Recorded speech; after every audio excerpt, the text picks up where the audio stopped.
अब बात करते हैं उन सम्मेलन की जहां पर दुनिया भर की बड़ी बड़ी ताकतों का मेला लगा था और इस मेले का मेजबान भारत था। G20 का 18वां समिट ऐतिहासिक रहा।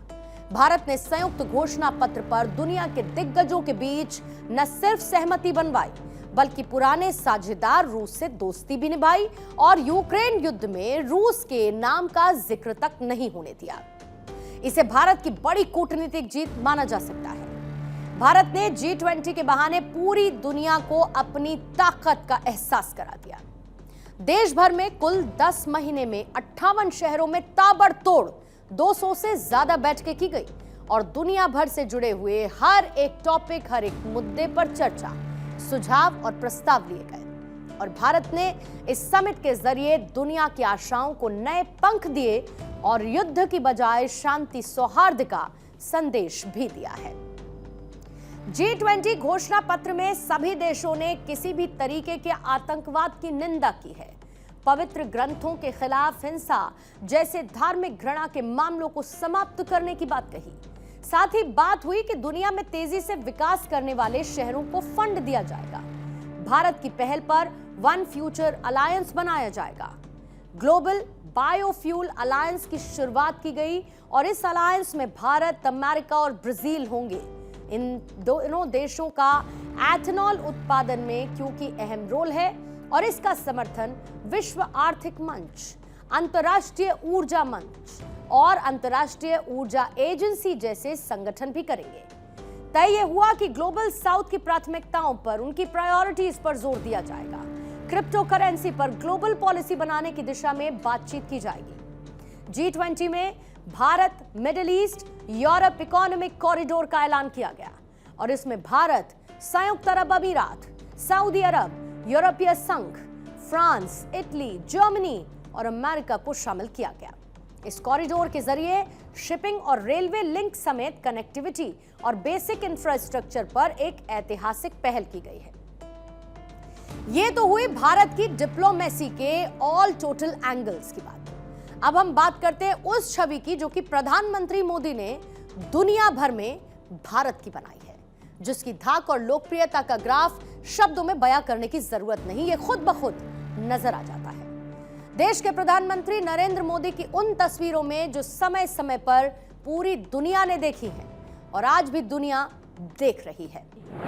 यह प्रधानमंत्री मोदी का दुनिया में बढ़ता कद ही है जो आज अलग अलग इन वर्ल्ड लीडर्स के साथ मोदी की केमिस्ट्री और कूटनीतिक रिश्ते किस तरीके से मजबूत हुए, ये समय समय पर दिखाई दिया है।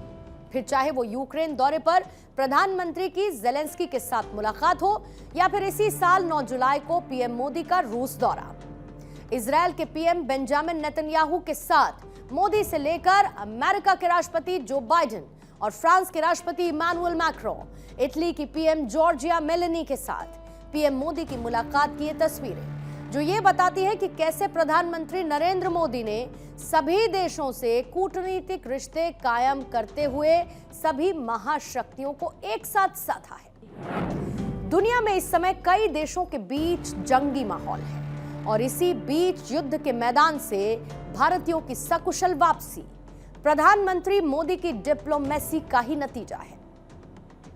हर मोर्चे पर प्रधानमंत्री नरेंद्र मोदी ने बड़ी भूमिका निभाई, कुशल रणनीति का परिचय दिया जो कि दूसरे ताकतवर मुल्कों के लिए मिसाल बना। दुनिया पर जब जब कोई संकट आया, प्रधानमंत्री मोदी संकट मोचक बनकर सामने आए और दुश्मन हो या फिर दोस्त, सभी को गले लगाया। जब जब विदेशी जमीन पर भारतीयों पर कोई भी संकट आया, प्रधानमंत्री ने वो कदम उठाए, वो फैसले लिए जो कि नजीर बनकर हम सबके सामने हैं। यूक्रेन जंग में फंसे हुए भारतीय छात्रों की वतन वापसी करवाई, इजरायल में फंसे हुए भारतीयों की सकुशल वापसी करवाई, कतर में 8 भारतीय पूर्व नौ सैनिकों की रिहाई हुई, तो सूडान में गृह युद्ध के दौरान हजारों भारतीयों को बचाया। मोदी ने वो सब कुछ कर दिखाया जो कि दुनिया के बड़े बड़े नेता नहीं कर सके। रूस यूक्रेन युद्ध शुरू होने के बाद कोई भी ऐसा नेता नहीं था जो कि पुतिन और जेलेंस्की दोनों से मिला हो। रूस यूक्रेन जंग के बीच दुनिया 2 खेमों में बटी दिखी। लेकिन भारत की हमेशा से कोशिश रही कि वो अपने पड़ोसी देशों के साथ डिप्लोमेटिक रिलेशंस को बेहतर बनाए। यूरोपीय देशों या फिर खाड़ी के देश, प्रधानमंत्री मोदी के रिश्ते कई देशों से मजबूत हैं। प्रधानमंत्री मोदी ने अमेरिका से लेकर पूर्वी देशों को भी गले लगाया है। और इसी के साथ अब आपको प्रधानमंत्री मोदी की गिफ्ट डिप्लोमेसी के बारे में भी जानना चाहिए। प्रधानमंत्री मोदी बीते दिनों जब लाओस की यात्रा पर गए तो वहां पर उन्होंने जो तोहफे दिए वो आपको देखने चाहिए। लाओस के प्रधानमंत्री को प्रधानमंत्री मोदी ने कदम वुड रंग से उभरा हुआ बुद्ध का सिर गिफ्ट में दिया। लाओस के राष्ट्रपति थोंगलाउन सिसोउलिथ को पीतल से बनी हुई भगवान बुद्ध की एक प्रतिमा भेंट की। राष्ट्रपति की पत्नी को सादेली बॉक्स में पाटन पटोला दुपट्टा भेंट किया। यहाँ पर पटोला को संस्कृत शब्द पट्टू से लिया गया है, जिसका अर्थ रेशमी कपड़ा है। इससे पहले जापान के प्रधानमंत्री को चांदी से बने हुए मोर की मूर्ति को गिफ्ट किया था। यह भारत के पश्चिम बंगाल के कारीगरों की प्रतिभा को दर्शाता है। न्यूजीलैंड के प्रधानमंत्री क्रिस्टोफर लक्सन को लैंप का सेट तोहफे में दिया। ये महाराष्ट्र के कारीगरों का बनाया हुआ चांदी का लैंप है। थाईलैंड के प्रधानमंत्री को पैंटोगटान शिनावात्रा को शानदार नक्काशी वाला एक मेज गिफ्ट किया। इस मेज को लद्दाख के कारीगरों ने बनाया था। अब आप बहुत ध्यान से इसको समझिए। प्रधानमंत्री नरेंद्र मोदी भारत में निर्मित शिल्पकला, संस्कृति, भारत के भाव को तोहफे की शक्ल में दुनिया के राष्ट्राध्यक्षों तक पहुंचा चुके हैं। और ये भारत की वो सॉफ्ट पावर है जो कि दूसरे रास्ते से भारत को ग्लोबल लीडर बनने की मंजिल तक लेकर जा रही है।